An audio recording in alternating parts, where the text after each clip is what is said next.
কিছু মনে করবেন না, অপারেশন সিন্দুর এই নামটার সঙ্গে ভারতীয়ত্ব নেই, আছে হিন্দুত্ব।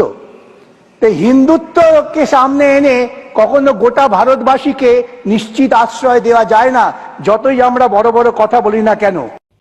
দেখলেন তো, শুনলেন তো, তাহলে কি বুঝলেন? হিন্দুর সবচেয়ে বড় শত্রুকে? হিন্দুর সবচেয়ে বড় শত্রু এই হিন্দু ঘরে জন্ম নেওয়া সেকুলার গুলো। এরা হিন্দু ঘরে জন্ম নিয়েছে, হিন্দু নাম ব্যবহার করছে, কিন্তু এদের হিন্দুত্বে চুলকানি। আমাদের হিন্দু মায়েরা মাথায় সিঁদুর নেয়, সেটাও এরা সহ্য করতে পারে না। বাঙালি হিন্দুরা হত্যাকাণ্ডের শিকার হচ্ছে।